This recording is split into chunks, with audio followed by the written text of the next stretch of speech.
আসসালামু আলাইকুম এভরিওয়ান। বাবা সাহেব গল্পের পঞ্চম পার্ট। তো চলো বেশি কথা না কইয়া গল্প শুরু করা যাক। রিয়া জোরে করে ধাক্কা মেরে বলে, এই ছোট লোকের বাচ্চা, তোর কত বড় সাহস আমার বুকে তোর মাথা রাখিস। রিয়া আমাকে ধাক্কা দিতে সময় খেয়াল করলো ছোট্ট দুইটা হাত তাকে বাহুবন্ধনে আবদ্ধ করার চেষ্টা করছে। রিয়ার ধাক্কায় আমার ঘুম ভেঙে যায়। চোখ কসলাতে কসলাতে রিয়াকে বললাম, সরি আমার ভুল হয়ে গেছে। রিয়া আমার দিকে অগ্নি দৃষ্টিতে তাকালো। আমি বললাম, প্লিজ তুমি আমাকে ক্ষমা করে দাও। রিয়া বলল, কি বললি ছোট লোক? আমাকে তুমি করে কোন সাহসে বলছিস? আপনি করে বল। আমি বললাম, প্লিজ আপনি আমাকে ক্ষমা করে দেন। রিয়া বলল, আর শোন, তোর মেয়েকে তুই সামলা আর আমার সামনে যেন না আসে। আর তোর মতো ছোট লোকদের কিভাবে সাহস হয় আমার শরীর স্পর্শ করার? রিয়া চেয়ে দেখে তার গায়ে কাপড় ছেঁড়া, একটা শার্ট জড়ানো। রিয়ার আর বুঝতে বাকি রইল না এটা ছোট লোকটার কাজ। কষে থাপ্পড় বসিয়ে দিয়ে বলল, তোর মতো রাস্তার ছেলে কিভাবে সাহস হয় আমার সাথে এইসব করার? তোকে যদি আর কোনোদিন আমার সামনে দেখেছি জুতো পিটা করব। তোর মা মনে হয় জন্ম দিয়ে মেয়েদের সম্মান করতে শেখায়নি। মাকে নিয়ে এমন কথা সহ্য করতে পারলাম না। রিয়ার গালে কষে একটা থাপ্পড় বসিয়ে দিলাম। তোর মতো মেয়ের সাথে নোংরামি করবা আমি? ভাবলি কি করে? আরে তোর চেয়ে পতিতারা ভালো, তারাও নিজেদের সন্তানকে ভালোবাসে। তারাও অসুস্থ স্বামীকে ফেলে অন্য কোথাও চলে যায় না। রাইসা মামুনি, তুমি একটু বাইরে যাও তো। রাইসা বলল, আচ্ছা বাবাই। রিয়া বলল, কি বললি তুই? আমি পতিতা? আমি বললাম, সরি, তোকে পতিতা বললে পতিতাদের অসম্মান করা হবে। আরে পতিতারা তো পেটের দায়ে এসব করে, আর তুই তো পেটের দয়ে নয়, তুই তো শারীরিক চাহিদা মেটাতে। শোন, তুই যদি সম্পূর্ণ নগ্ন হয়েও থাকিস তোর দিকে এই রাজ ফিরে তাকাবে না। কি ভাবছিস ছোট লোক? হ্যাঁ, ছোট লোক হলেও আমার আত্মসম্মান বোধ আছে, আর এই আত্মসম্মান নিয়েই কবরে যেতে চাই। আর আমার মাকে নিয়ে যদি কোনোদিন বাজে কথা বলিস তাহলে এই রাজ তোকে কোনোদিনও ক্ষমা করবে না। তোর দেওয়া হাজারো ব্যথা বুকে দাফন করে ফেলেছি, কিন্তু মাকে নিয়ে কোনো কথা নাই। আর শোন, আল্লাহ সত্যি ন্যায় বিচারক। শুনে রাখ, এমন একটা দিন আসবে তুই রিয়া পায়ে পড়ে আহাজারি করবি, কিন্তু সেই দিন তোর কান্নার কোনো লাভ হবে না। আর তোকে ইচ্ছা করে জড়িয়ে ধরিনি, ঘুমের ঘরে তোকে জড়িয়ে ধরেছিলাম, সেই জন্য করো জোরে ক্ষমা চাচ্ছি। আসি। রায়সাকে নিয়ে হসপিটালের বিল মিটিয়ে বেরিয়ে পড়লাম। হঠাৎ রিয়া খেয়াল করলো এটা তো তার বাসা না, আর তার গায়ে শার্টটা কেমনে করে পড়ালো ছোট লোকটা। এমন সময় নার্স এসে বলল, ম্যাডাম কেমন আছেন? রিয়া বলল, জি ভালো, বাট আমি এখানে কিভাবে আসলাম? নার্স বলল, আপনার স্বামী নিয়ে এসেছে অজ্ঞান অবস্থায়। রিয়া বলল, স্বামী মানে? রিয়া যখন কথা বলবে তখনই নার্স বলল, ম্যাডাম আপনাকে কিছু কথা বলবো, যদি বলতে বলেন। রিয়া বলল, অবশ্যই, কেন না, বলেন। নার্স বলল, ম্যাডাম জানেন 2025 সালে এই ডিজিটাল যুগে আপনার স্বামীর মতো স্বামী খুবই কমই পাওয়া যায়। আর যে স্বামী অসুস্থ বউয়ের জন্য নামাজ পড়ে দোয়া করে, স্ত্রীর অসুস্থতার সময় সারা রাত মাথায় হাত বুলিয়ে দিতে দিতে ঘুমিয়ে যায়, সত্যি আপনি অনেক ভাগ্যবতী। আপনি কি এমন পুণ্যের কাজ করেছিলেন যার জন্য আপনি এত ভালো একটা স্বামী পেয়েছেন? জানেন ম্যাডাম, আপনার দায়িত্ব ছিলাম কাল আমি। রাত প্রায় 1টা বাজে, যখন রুমে আসবো তখন দেখি আপনার স্বামী নামাজ পড়ছে। আপনার স্বামী নামাজ পড়ছে আপনারই পাশে। আমি আর ঢুকতে সাহস করে উঠতে পারিনি, ভেবেছি একটু পর আসবো। কিছুক্ষণ পর জানালা দিয়ে উকি দিয়ে দেখি আপনার মাথায় হাত বুলিয়ে দিচ্ছে। আমি ঘন্টাখানেক পর আবার এসে দেখি উনি ঘুমিয়ে গেছে। জানেন আপু, আমার যখন জ্বর হয় আমার স্বামী তো পাশে থাকবে দূরের কথা, রাতে মদ খেয়ে এসে অকথ্য ভাষায় গালি দেয়। মাঝে মাঝে বাহির থেকে নষ্টা মেয়েকে এনে সারা রাত কাটাই। একটাবার আমার কথা চিন্তা করেন না? তারপর আল্লাহর কাছে প্রার্থনা করি ও যেন ভালো হয়ে যায়। দোয়া করবেন আপনার ছোট্ট মেয়েটার মতো আমাদেরও যেন একটা রাজকন্যা হয়। আপনাদের মেয়েটাকে যখন দেখছি মনে হয়েছে পূর্ণিমার চাঁদ। আর আমার স্বামীটা যেন আপনার স্বামীর মতোই ভালো হয়। রিয়া বলল, আচ্ছা দোয়া রইল তোমার প্রতি। রিয়া বিরক্তি নিয়েই কথাটা বলল। নার্স বলল, আচ্ছা ম্যাডাম, আপনার হাজবেন্ড কোথায় গিয়েছে? রিয়া কি বলবে ভেবে পাচ্ছে না, তাই বলে দিল সে বাসায় চলে গেছে, পরে আসবে। নার্স বলল, আচ্ছা ম্যাডাম আমি আসি। রিয়া বলল, ওকে। নার্স চলে গেলে রিয়া ভাবতে লাগলো কেমনে সে হসপিটালে আসলো। হঠাৎ মনে পড়লো কাল রাতে যখন পার্টি থেকে ফিরছিল, এমন সময় রাস্তায় একটা ছেলে সিগন্যাল দেয় দাঁড়াতে। যখন দাঁড়ায় তখন তাকে জোর করে নতুন বিল্ডিং কন্ট্রাকশনে নিয়ে যায়। যখন জোর করে গায়ের কাপড় খুলতে লাগে এমন সময় সে চিৎকার করে ওঠে। তারপর আর কিছু মনে নেই। তাহলে রাজি এখানে নিয়ে এসেছে। তুমি হসপিটালে আমাকে একবারও ফোন করে জানাবা না? জানো সারা রাত আমি কত টেনশন করেছি, ঘুমাতে পারিনি। জানো না আমি তোমার কে? রিয়া চেয়েই দেখে সাইফ তার সামনে দাঁড়ানো। রিয়া বলল, সরি, কি করব, আমার জ্ঞান ফিরেছে সকালে। সাইফ বলল, আচ্ছা, আর কোথাও আমাকে না নিয়ে যাবে না, আমাকে সাথে নিয়ে যাবে। আর যদি ভদ্রলোক আমাকে ফোন করে না বলতো তুমি এই হসপিটালে, আমি হয়তো এতক্ষণে পাগল হয়ে যেতাম। রিয়া বলল, যাও তো, আমার কিচ্ছু হবে না। আর আমি তো মরে কথাটা শেষ করার আগেই সাইফ রিয়ার মুখটা ধরে ফেললো। রিয়ার ঠোঁটে ভালোবাসার স্পর্শ এঁকে দিল। এইদিকে রিয়ার গায়ে শার্ট দেখে সাইফ চমকে উঠল। সাইব বলল, সুইটার তোমার গায়ে এই শার্ট কেমনে আসলো? রিয়া তখন রাতের ঘটনা খুলে বলল, কিন্তু রাজের কথা বলল না। রিয়াকে সাইব শক্ত করে বুকের সাথে জড়িয়ে ধরে বলল, তোমার কিছু হলে আমি সত্যি মারা যাব, তুমি আমাকে ছেড়ে কখনো যেও না। রিয়া বলল, আশ্চর্য জান, তুমি এমন করছো কেন? আমি তোমায় ছেড়ে কোথাও যাব না। সাইব বলল, চলো, তোমাকে হসপিটালে থাকতে হবে না। রিয়া বলল, আচ্ছা চলো। এমন সময় নার্স এসে বলল, ম্যাডাম উনি আপনার কে হয়? রিয়া মুচকে এসে বলল, আমার স্বামী। নার্স চমকে গেল। নার্সের মুখ দিয়ে কোনো কথা বের হচ্ছে না। রিয়া সাহিব চৌধুরীকে নিয়ে বের হয়ে গেল, কিন্তু নার্সের মাথায় কেন যেন ঘুরতে লাগলো। মনে হচ্ছে তার সামনে সাপলুডু খেলা হচ্ছে। এইদিকে আমি বাসায় এসে শুয়ে ঘুম দিলাম। হঠাৎ কে যেন বারবার দরজায় নক করছে। রায়সার হাতটা বুক থেকে সরিয়ে দরজা খুলে দিলাম। দরজা খুলেই দেখি একটা নীলপরি দরজায় দাঁড়িয়ে আছে। কথা ম্যাডামকে যে শাড়িতে এত সুন্দর লাগে তা আগে জানা ছিল না। আমি বললাম, ভিতরে আসুন ম্যাডাম।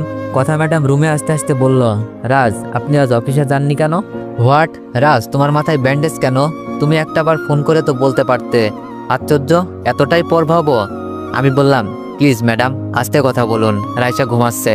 আর হ্যাঁ, আপনার সাথে আমার মালিক শ্রমিকের সম্পর্ক, আর মালিক শ্রমিকের সম্পর্ক যেমনটা হওয়া চাই, আমার মনে হয় তাতে কোনো ঘাটতি নেই। আর হ্যাঁ ম্যাডাম, সপ্তাহখানিক অফিসে যেতে পারবো না, শরীরটাও বেশি ভালো না। কথা ম্যাডাম বলল, শুধু 7 দিন না, যতদিন পর্যন্ত সুস্থ না হও ততদিন পর্যন্ত অফিসে যাওয়ার দরকার নেই। আমি বললাম, ধন্যবাদ ম্যাডাম। কথা বলল, আমার মা কোথায় রাজ? আমি বললাম, আমার মা মানে? কথা বলল, রায়সা কোথায়? আমি বললাম, সরি ম্যাডাম, রায়সার খুব সুন্দর একটা নাম আছে, সেটা ডাকলেই খুশি হব। রায়সা এখন ঘুমাচ্ছে। হঠাৎ রায়সার ডাক, বাবাই তুমি কোথায় গেলে? আমি বললাম, এই তো মা। আমি দৌড়ে রায়সার কাছে গিয়ে বললাম, মা কি হয়েছে? রায়সা বলল, বাবা ক্ষুধা লাগছে আমার খুব। আমি বললাম, আচ্ছা তুমি বসো, আমি বাইরে থেকে খাবার নিয়ে আসছি। রায়সা বলল, বাবাই আমার জন্য কাচ্চি বিরিয়ানি নিয়ে এসো। আমি বললাম, আচ্ছা মামুনি। বাসা থেকে বের হয়ে অটোতে চলে সোজা নিউ মার্কেটে। নিউ মার্কেটে ভালো একটা রেস্টুরেন্টে যখনই ঢুকবো, ভাগ্যের কি নির্মম খেলা। সেই দিনে সেই ছোট্ট মেয়েটা তার ভাইকে নিয়ে রেস্টুরেন্টে গেছে খেতে। হঠাৎ দেখলাম রিয়া আর সাইবকে। আমি আর রেস্টুরেন্টে ঢুকতে চেয়েও ঢুকলাম না। যখন বের হয়ে আসবো এমন সময় রিয়ার গলা শুনতে পেলাম, এই ওয়েটার, এইসব আবর্জনা এখানে কেমনে আসে? আমরা এখানে পরিবেশটা ভালো মনে করেছিলাম। হঠাৎ রিক্ততা ছোট ভাইকে বলল, তোকে বলেছিলাম না এখানে আসা যাবে না? ম্যাডাম আপনারা খান, আমরা চলে যাচ্ছি। ছোট্ট ভাইয়াটা কতদিন ধরে বলতাছে বড় হোটেলে বিরিয়ানি খাবে, তাই নিজে না খেয়ে ছোট ভাইটার জন্য 245 টাকা জমিয়েছি ওকে খাওয়াবো বলে। কিন্তু ম্যাডাম জানতাম না এখানে টাকা হলেও খাওয়া যায় না, সুন্দর পোশাক লাগে। রিক্ততা ছোট ভাইকে নিয়ে যখনই রেস্টুরেন্ট থেকে বের হচ্ছে, সবাই ছোট্ট মেয়েটা আর তার ভাইয়ের দিকে তাকিয়ে আছে। ওয়েটারটাও করুণ দৃষ্টিতে তাকিয়ে আছে, দাঁড়াও বলতেও সাহস পাচ্ছে না। রিয়া আর সাই বার্গার খাচ্ছে আপন মনে। আমি রেস্টুরেন্ট থেকে বের হয়ে যেতে চেয়েও রেস্টুরেন্টে ঢুকলাম, তবে একা নয়, রিক্তা আর তার ভাইকে নিয়ে। আমি ওয়েটারকে বললাম, 3 প্যাক কাচ্চি বিরিয়ানি দাও। রিক্তের চোখ দিয়ে পানি পড়ছে। আমি বললাম, কি হলো, কাঁদছিস কেন? রিক্ত বলল, না ভাইয়া এমনি। ওয়েটার বিরিয়ানির টেবিলে রেখে চলচল দৃষ্টিতে বলল, ভাইয়া এই নেন। আমি স্পষ্ট দেখতে পেলাম ওয়েটারের চোখে পানি। আমি বললাম, কি হলো রিক্ত, খাচ্ছিস না কেন? রিক্ত বলল, ভাইয়া তোমার হাতে খাবো। আমি বললাম, ও আচ্ছা। খাওয়া শেষ করে ওয়েটারকে যখন 100 টাকার বকশিশ দিয়েছি, ওয়েটার তখন নোটখানা আমার হাতে ধরিয়ে দিয়ে বলল, ভাইয়া পৃথিবীর সেরা বকশিশ আমি পেয়েছি আপনার থেকে, যা হলো ভালোবাসা, টাকা লাগবে না। ছোট্ট বাচ্চার 2টার মুখের হাসি আমার বকশিশ। রেস্টুরেন্টে রিয়াকে দেখলাম আর চোখে তাকালো একবার, তারপর সাইবকে নিয়ে চলে গেল। এইদিকে বাসায় গিয়ে টেবিলে খাবার সাজানো। রাইসাকে গিয়ে বললাম, মামুনি এই নাও তোমার বিরিয়ানি। রাইসা বলল, বাবাই আন্টি বিরিয়ানি রেঁধেছে, চলো খাবে। জোর করে খেতে বসিয়ে দিল।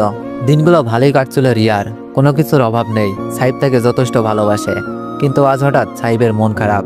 মৌ সাইবের কাছে গিয়ে বলল, কি হয়েছে? সাইব মৌকে জড়িয়ে ধরে বলল, জানো আজ অফিসের পিয়ন আমাকে সবার সামনে বলেছে স্ত্রীর কোম্পানিতে নেতামি করে, বলেই চাকরি ছেড়ে চলে গিয়েছে। রিয়া বলল, ও এই কথা, কালই তোমাকে আমার কোম্পানির সবকিছু লিখে দিব। সাইব বলল, এসব লাগবে না। রিয়া বলল, আরে তোমার থাকা মানে আমারই তো। পরের দিন রিয়া তার সব সম্পত্তি সাইবকে লিখে দেয়। কয়েকদিন পর রিয়া বলল, আমি আমার বান্ধবীর বাড়িতে যাব, তার বোনের বিয়ে, ফিরতে 4 দিন লেট হবে, তুমিও চলো। সাইব অফিসের কাজের কথা বলে রিয়াকে একা পাঠিয়ে দেয়। রিয়া বান্ধবীর বাসায় গিয়ে শুনতে পারে বিয়ে হবে না, তাই রাতেই ব্যাক করে। বাসার সামনে এসে দেখে রাত 11টা ছুঁই ছুঁই। রিয়া মনে মনে ভাবলো সাইবকে চমকে দেবে, তাই দরজায় নক না করেই তার কাছে থাকা ডুপ্লিকেট চাবি দিয়ে বাসা ঢুকতেই দেখে তাদের রুমের বাতি জ্বলছে। রিয়া এক দৌড়ে উপরে চলে যায়। এইদিকে রুমের ভিতরে মেয়ে কণ্ঠের আওয়াজ শুনতে পেয়ে রিয়া চমকে যায়। জানালার পর্দা সরিয়ে দেখে সাইফ সম্পূর্ণ নগ্ন অবস্থায় তারই অফিসের কলিগ নাসরিনের সাথে। দুইজন দুইজনের আষ্টেপৃষ্টে জড়িয়ে আছে। রিয়া কি করবে ভাবতে পারছে না।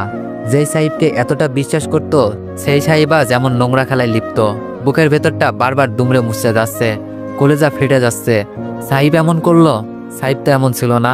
আর সহ্য করতে না পেরে দরজা ধাক্কা দিতেই সাইব চমকে গেল। নগ্ন অবস্থায় দুইজন দুইজনের উপরে শুয়ে আছে। সাইব তাড়াহুড়ো করে শরীরে কাপড় জড়িয়ে নিল। নাসরিন চাদর পেঁচিয়ে বিছানার এক কোণে গুটিসুটি মেরে বসে রইল। রিয়া চোখ দিয়ে অশ্রুর ফোয়ারা নামতে শুরু করলো। সাইব বলল, রিয়া সরি, আমার ভুল হয়ে গেছে। রিয়া সাইফের দুই গালে চর বসিয়ে দিয়ে বলল, সরি কাকে বলছিস? তুই এত বড় সিট। সাইফ বলল, সরি বললাম তো। রিয়া বলল, তোর কোনো ক্ষমা নেই। এইদিকে নাসরিন তার কাপড় পরে রুম থেকে বের হতে যাচ্ছে। রিয়া বলল, এই ছোট লোকের বাচ্চা, কই যাস? তোর লজ্জা করে না আমার স্বামীর সাথে কুকর্ম করতে? মেয়েটা বলল, সরি আপু, আমার ভুল হয়ে গেছে, ক্ষমা করে দিও আমায়, কোনোদিন করব না। রিয়া বলল, তুই ক্ষমা চাচ্ছিস আমার কাছে? কাছে আয়। নাসরিন কাছে আসতেই রিয়া নাসরিনের গালে চর বসিয়ে দিয়ে বলে, এই নে তোর ক্ষমা বেশ্যা মেয়ে। নাসরিন ঠাস করে রিয়ার গালে চর বসিয়ে দেয়। তোর লজ্জা করে না বেশ্যা বলতে আমাকে? আরে আমি যা করেছি তুই তো তার চেয়ে বেশি করেছিস। তুই তো তোর ফেরেস্তার মতো বাচ্চাকে রেখে সাইবের সাথে কি করেছিস? আরে তোর হাজবেন্ডের অসুস্থতার সুযোগে নিজেকে সাইবের কাছে সরপে দিয়েছিস। নাসরিন বলল, তুই এই মুহূর্তে বাড়ি থেকে বেরিয়ে যাবি। রিয়া বলল, আমার বাড়ি থেকে তাড়ানোর তুই কে? নাসরিন বলল, তোর বাড়ি কিভাবে? তোর তো কোনো কিছুই নেই। রিয়া বলল, কে বলেছে কোনো কিছু নেই? নাসরিন বলল, আমার স্বামীর বাড়ি এটা। তুই এই মুহূর্তে বাড়ি থেকে বের হয়ে যাবি, নাইলে তোকে ফুটবলের মতো লাথি দিতে দিতে বের করব। রিয়া বলল, ছোট লোকের বাচ্চা, কিভাবে সাহস হয়? এই বলে আবার যখন রিয়া নাসরিনকে চড় দিতে যায় তখন কে যেন পিছন থেকে হাতটা ধরে ফেলে। রিয়া পিছনে তাকিয়ে দেখে সাইব। রিয়া বলল, সাইব তুমি? সাইব রিয়ার গালে চর বসিয়ে দিয়ে বলল, হ্যাঁ আমি। আর তোর কিভাবে সাহস হয় আমার স্ত্রীর গায়ে হাত তোলার? রিয়া বলল, তোমার স্ত্রী? সাইব বলল, হ্যাঁ নাসরিন আমার স্ত্রী। নাসরিনের কপালে চুমি এঁকে দেয়। রিয়া বলল, তাহলে আমি কে? সাইব বলল, তুমি আমার রক্ষিতা ছিলে। যতদিন তোমার সম্পত্তি ছিল ততদিন তুমি আমার রক্ষিতা হিসেবে ছিলে। আচ্ছা কিভাবে ভাবলে তোর মতো এক বাচ্চার মাকে আমি বিয়ে করব, যে কিনা তার স্বামীকে রেখে আমার সাথে রং তামাশায় ব্যস্ত? জানিস তোর হাজবেন্ডের কান্না এখনো আমার চোখে ভাসে। তুই তোর হাজবেন্ডের অসুস্থতার সময় তাকে ছাড়তে পারলে আমাকেও ছাড়তে পারবি। আর শোন, নাসরিন আমার বিবাহিত স্ত্রী। নাসরিনকে রিয়ার সামনে বুকে টেনে নিল। নাসরিন শক্ত করে সাইবকে জড়িয়ে ধরল। শুধু তোর জন্য দূরে সরিয়ে রেখেছিলাম, তবুও আমার ভালোবাসার মানুষ আমার স্ত্রীকে নিজের কর্মচারী বানিয়ে নিজের চোখের সামনে রেখেছিলাম। তোকে শুধু বিয়ে করেছিলাম তোর সম্পত্তিগুলো পাওয়ার জন্য। ভেবেছিলাম কয়েকদিন পর তোকে সব বলবো, কিন্তু না, সেটা হলো না। তার আগেই সারপ্রাইজ দিয়ে দিলি। কি হলো, কাঁদছিস কেন? তোর ছোট্ট মেয়েও বিয়ের আসরে কেঁদেছিল। সেদিন বুঝেছি তুই মেয়ে নামে কলঙ্ক, কিন্তু নাসরিনের কথা মতো তোকে বিয়ে করি। আর এই মুহূর্তে আমার বাড়ি থেকে বেরিয়ে যাবি। ডয়ার থেকে ডিভোর্স পেপারটা নিয়ে এসে বলল, এই নে, এটা সাইন করে দিস। রিয়ার চোখ দিয়ে টপ টপ করে পানি পড়ছে। মনে হচ্ছে বুকের ওপর কেউ পাথর তুলে দিয়েছে। কি হলো, এখনো দাঁড়িয়ে রইলি যে? নাকি আমাদের স্বামী স্ত্রীর রোমান্স দেখার জন্য দাঁড়িয়ে আছেন? এই বলে নাসরিনের ঠোঁটের সাথে সাইব নিজের ঠোঁটটা মিলিয়ে দিল। রিয়া এখন দৌড়ে বাসা থেকে নেমে পড়ল।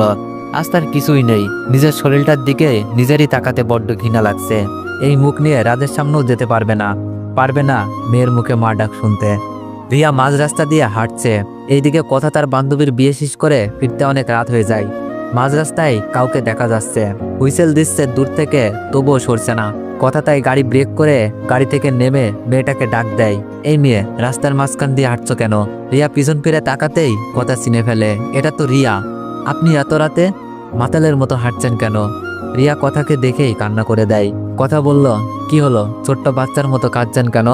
রিয়া বলল, আপু, আমার সব শেষ।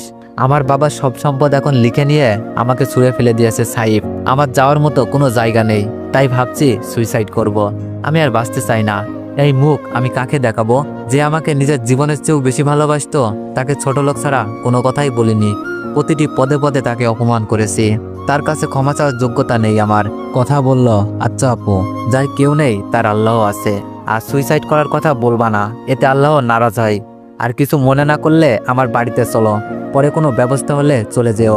রিয়া কিছু না বলে কথার সাথে গাড়িতে উঠে পড়ে। বাসায় এসে কথা তার বাবাকে সব বলে। কথার বাবা রিয়াকে তাদের অফিসে জয়েন করতে বলে। রিয়া কোনো কিছু না ভেবেই হ্যাঁ বলে দেয়। পরের দিন সকালে রাইসা আমার কপালে চুমু দিয়ে বলল, বাবাই উঠবে না? আমার স্কুলের সময় হলো যে। আমি ঘুম থেকে উঠে রাইসার কপালে চুমু দিয়ে বললাম, উঠতে তো হবেই। আমার মা যে স্কুলে যাবে। রাইসাকে রেডি করে বাড়ির বাইরে বের হতেই দেখি কে যেন গাড়ি নিয়ে দাঁড়িয়ে আছে।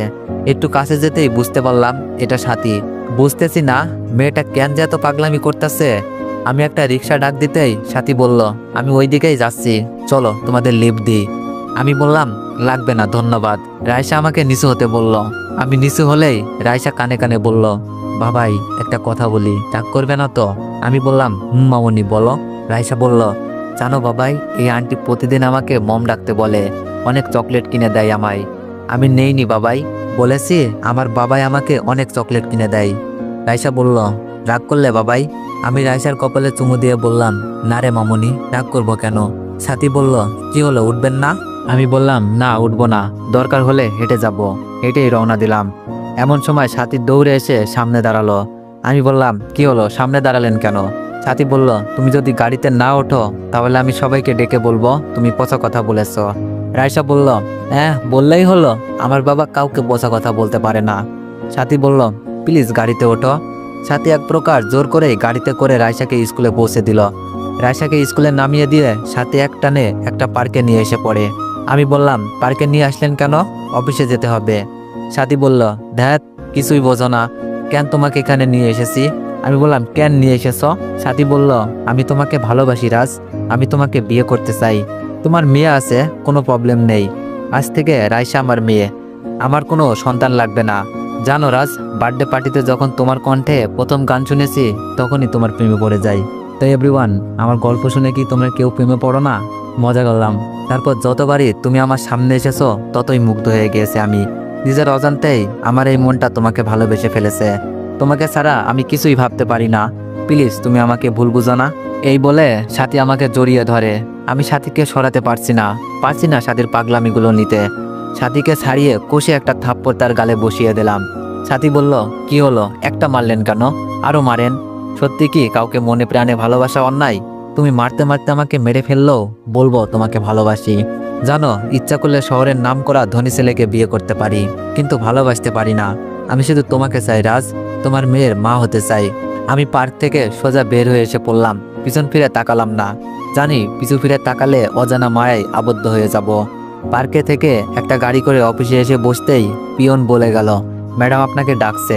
পিয়নের কথা শুনে ম্যাডামের রুমে গিয়ে দাঁড়াতেই ম্যাডাম বসতে বলল। কথা বলল, কেমন আছো? আমি বললাম, জি ভালো। কথা বলল, পায়ের কি অবস্থা? আমি বললাম, আলহামদুলিল্লাহ পুরোপুরি সুস্থ। কথা বলল, আচ্ছা রাজ, নীল শাড়িতে আমাকে কেমন লাগছে? আমি নিচের দিকে তাকিয়ে বললাম, ভালো। কথা বলল, শুধু ভালো? আচ্ছা চলো। আমি বললাম, কোথায় ম্যাডাম? কথা বলল, বলছি চলো। ম্যাম আমাকে নিয়ে শপিং মলে ঢুকলো। কয়েকটা শাড়ি কিনলো, রাইসার জন্য কয়েকটা ড্রেস, সাথে আমার জন্য নীল রঙের একটা পাঞ্জাবি জোর করে হাতে ধরিয়ে দিল। কথা বলল, আচ্ছা রাজ, কাল এটা পরে আসবে কেমন? আমি বললাম, যদি না পরে আসি? কথা বলল, হয় খুন হব না হলে খুন করব, বলেই কথা হেসে দিল। পরের দিন যথারীতি অফিসে যাওয়ার জন্য যখন রেডি হচ্ছিলাম তখন 3টা কার এসে বাড়ির নিচে এসে দাঁড়ালো। একটা বয়স্ক লোকের সাথে সাথীকেও দেখলাম। আমি রেডি হয়ে যখনই রাইসাকে নিয়ে বের হব তখনই সাথী রুমে এসে হাজির। আপনি কি ট্রেডিং দিয়ে নিজের জীবনকে ভবিষ্যৎ আরো উজ্জ্বল করতে চান? তাহলে আর দেরি কেন? ট্রেডিং হলো এমন একটি দক্ষতা যা আপনাকে স্বাধীনভাবে আয় করার সুযোগ করে দিতে পারে। তবে হ্যাঁ, মনে রাখবেন, এটি একটি ঝুঁকিপূর্ণ কাজ।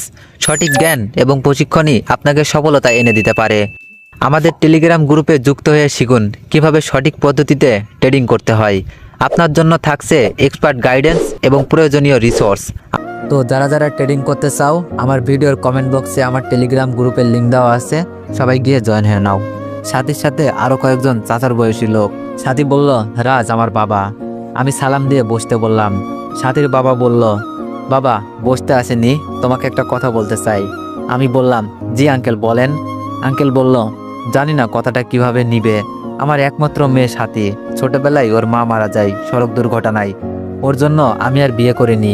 তোমাকে নাকি ভালোবাসে, কাল সেই জন্য ওর গায়ে প্রথম হাত তুলেছি, কিন্তু মেয়ের জেদের কাছে হার মেনেছি। আমার মেয়ে তোমাকে ছাড়া বাঁচবে না বাবা। তুমি আমার মেয়েটাকে বিয়ে করো, যা চাও তাই দিব, তবু পাগলি মেয়েটাকে বিয়ে করো। আমি বললাম, আঙ্কেল ক্ষমা করবেন, আপনি যেমন আপনার মেয়ের কথা চিন্তা করে বিয়ে করেননি, তেমনি আমিও পারবো না, কারণ আমার কলেজার টুকরা রাইসার সৎমা আনতে পারবো না, ক্ষমা করবেন। আঙ্কেল আর কিছু বলল না, ছাতিকে নিয়ে চলে গেল। আমি রাইসাকে স্কুলে রেখে অফিসে পা রাখতেই বুকের ভেতরটা কেমন চ্যাট করে উঠল। কথা ম্যাডাম সবার সাথে রিয়ার পরিচয় করিয়ে দিচ্ছে।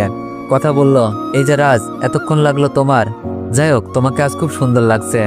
শোনো রাজ, এই হচ্ছে রিয়া, আমাদের কোম্পানিতে আজ থেকে কাজ করবে, আর তোমার কলিগ এটা। রিয়া সকলের সাথে পরিচয় হয়ে আমার দিকে হাত বাড়িয়ে দিতেই আমি সালাম দিয়ে কেটে পড়লাম। যে হাতটা ছেড়ে দিয়েছি সেই হাতটা আর কিভাবে ধরবো। কথা আমার হাত ধরে টানতে টানতে তার ডেস্কে নিয়ে রিয়ার বিষয়ে সব বলল। তার হাজবেন্ড চিট করেছে। আমি কিছু বললাম না, ডেস্কে এসে কাজ করছি, কোনো কাজেই মন বসছে না। হঠাৎ ফোনটা বেজে উঠল। ফোনটা রিসিভ করতেই, হ্যালো রাজ, আমি সাথীর বাবা বলছি। সাথী বাসায় এসে ঘুমের পিল নিয়েছে অনেকগুলো, এখন হসপিটালে আছে, প্লিজ বাবা।